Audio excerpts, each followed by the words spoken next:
Okay, welcome back to the next session.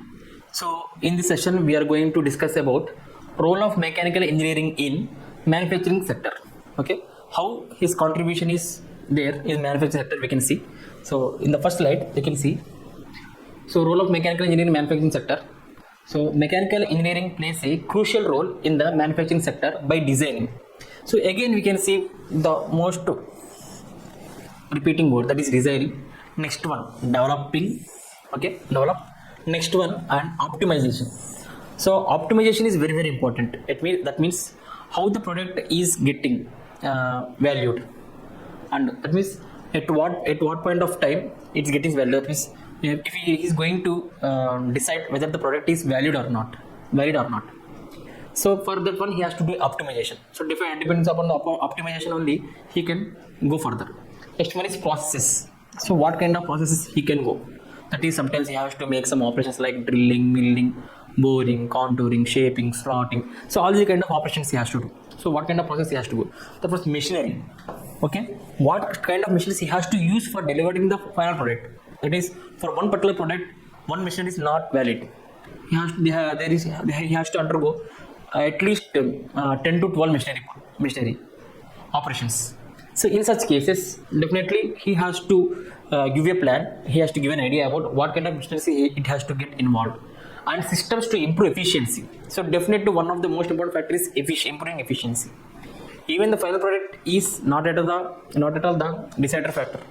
Efficiency is the main cause, and quality. So quality are also one of the, it also plays a key role, and productivity, and how it is getting utilized and how it is getting more advantages to the consumer. So all these kind of things he has to keep in mind, and he has to design each and every product in manufacturing sector.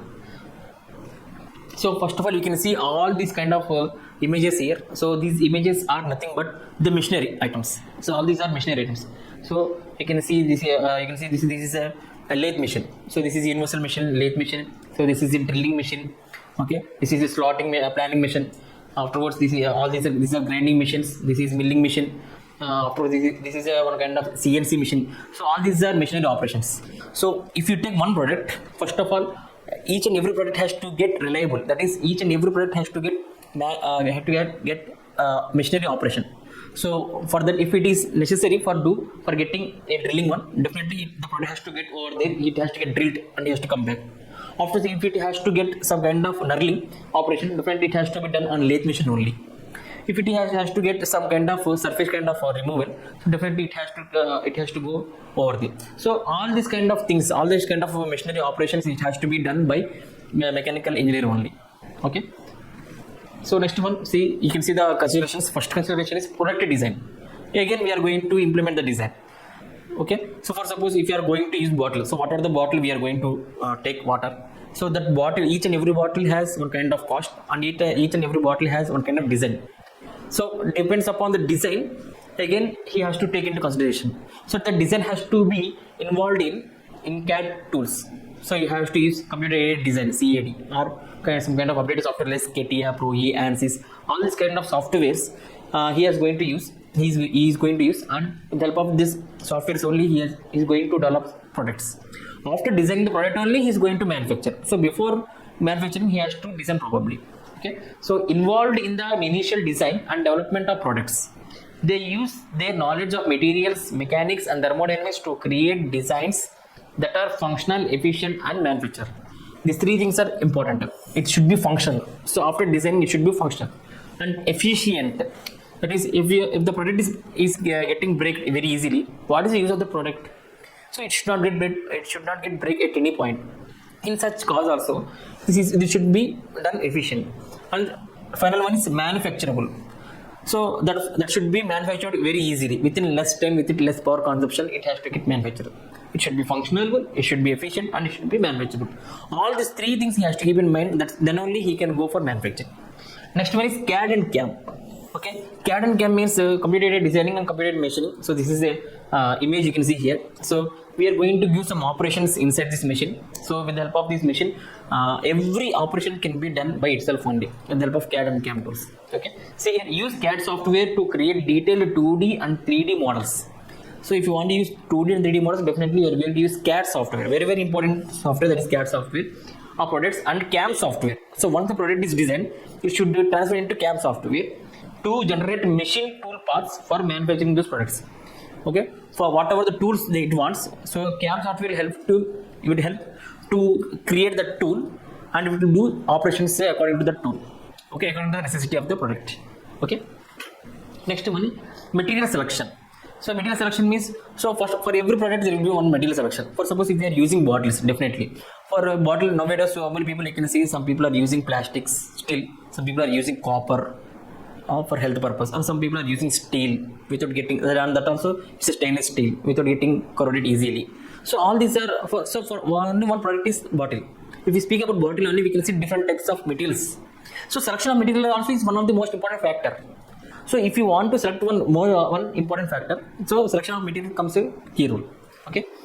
Evaluate and select the appropriate materials for a given product based on the factors like strength. So if you consider one thing, that is strength, so definitely selection of material is very, very important. For plastic, the strength will be less, whereas for steel, the strength will be high.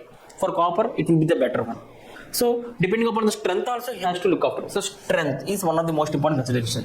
Next one, durability. That is how much time it is going to be there. Okay, durability and cost. So depending, if you want to change the material, definitely the cost will also get changed. In such scenarios, again he has to change the material. For suppose the plastic bottle is, let us say if it is 20 rupees, but for the steel bottle it will be 200 rupees. The product is same, but the material is different. Okay, depending upon the material, the cost will get changed automatically. So for cost efficient also, he has to keep in mind, depending upon the cost also, he has to manufacture. Okay, and environmental impact. Okay. So after that one, after using of bottle, if there is some leakage or something damaged, definitely are going to throw the bottle outside. After throwing the bottle, how that bottle is getting impacted outside the environment, that is also has to keep in mind. That is, if it is getting burned by someone, so it is going to release some poisonous gases. That definitely that is going to harm the environment. So that is also he has to keep in mind that if it is get burned by someone also, it should not get harmed. It should get recycled. In such a way, he has to plan for manufacturing a bottle. The bottle I am taking only example, but if you take any product in the entire world, definitely the most important thing is once the product gets damaged or once it is getting recycled, it should not harm any environment. In such cases only he has to use. Okay. They must consider materials properties and their compatibility with manufacturing process. Okay. Next one, manufacturing process selection. So once the product for the design is completed, okay. Afterwards, what are the operations has to be done, that is also completed. The material selection is also completed. Afterwards, what are the manufacturing process selection? That means how that it has to undergo some manufacturing process. Just like manufacturing operations, like it has to get drilled first. Afterwards, it has to get milling. So this kind of things has to be done by human. So determine the most suitable manufacturing processes for a particular product, considering factors such as volume. Okay, volume, precision, cost, and time constraints. Some products may take a lot of time, and some take less time. So such type of things also he has to keep in mind. And cost, the cost has to get lowered whenever he want. Okay. Next one, precision. Accuracy is very, very important. Accuracy is very, very important. Not even 1 mm he has to get the difference. So 1 mm of thickness or 1 mm of material selection or material improvement, that will make the cost improvement very high to the consumer. So that is also he has to keep in mind about the precision. And volume, how much it has to get delivered to the society.